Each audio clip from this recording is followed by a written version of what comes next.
শুরু করে দিচ্ছি মহান আল্লাহ পাকের নামে, যিনি পরম করুণাময় এবং অত্যন্ত দয়ালু। বাংলাদেশের হাম একটা মহামারী আকার ধারণ করেছে। বাংলাদেশের সরকার হাম নিয়ে অত্যন্ত গোপনীয়তা রক্ষা করছে, যা তথ্য সঠিক নয়।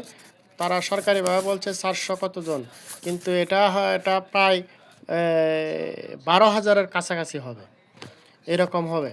কারণ আমরা যে এই তথ্য পাই, তথ্যগুলো হচ্ছে নিউজ এবং ইউনেস্কো এবং বিবিসি বাংলা, সেখান থেকে আমরা এই তথ্য পেয়েছি যে সরকারি তথ্য গোপন করছে। তাহলে সরকার এখানে বলতেছে 60,000 আক্রান্ত হয়েছে, কিন্তু এটাও ভুল। এখানে প্রায় 60 লক্ষের কাছাকাছি আক্রান্তকারী, যদি সঠিক তথ্য হয় তো 60 লক্ষের কাছাকাছি। আর সরকার মৃত্যু বরণ করেছে বলছে 400 কতজন, 400 কতজন।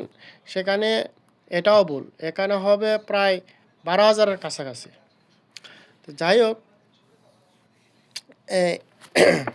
আমাদের ডক্টর নুনুস বর্তমানে বাংলাদেশের VIP very very important person হিসাবে সুবিধা বুক করছে।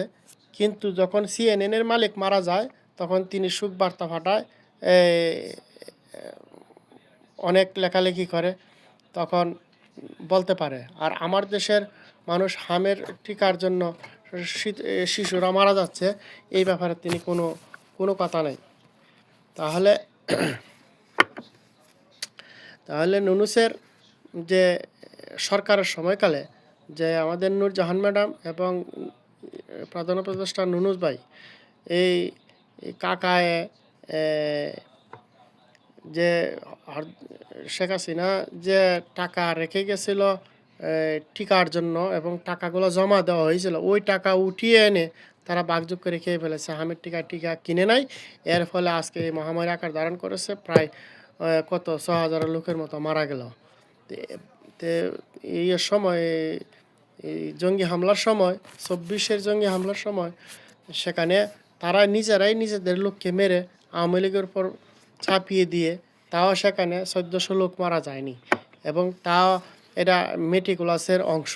টাকা খেয়ে তারা এই আন্দোলনে নেমেছে, তারা এই সন্ত্রাসের সঙ্গে সম্পৃক্ত এবং জঙ্গিদের সঙ্গে আতাত করে এই অপকর্ম করে এতগুলো মৃত্যু হয়েছে। যাক, আমরা সব মৃত্যুর জন্যই সমবেদনা জানাই, কিন্তু তাও সেটা ছিল মেটিকুলাস। আর এখানে হামের মানুষ মৃত্যুবরণ করেছে, তারা ছিল নিষ্পাপ এবং তারা উজ্জ্বল ভবিষ্যৎ ছিল। তারা মৃত্যুবরণ করেছে শুধু ওই নুনুসের এই কুমতলবের কারণে। কারণ এই টিকাগুলা কিনতে হয় ভারত থেকে, এই জন্য তারা কিনবে না। অসুবিধা নেই, ভারত না কিনে অন্য কোথাও থেকে কেনা উচিত ছিল, তাও করেনি।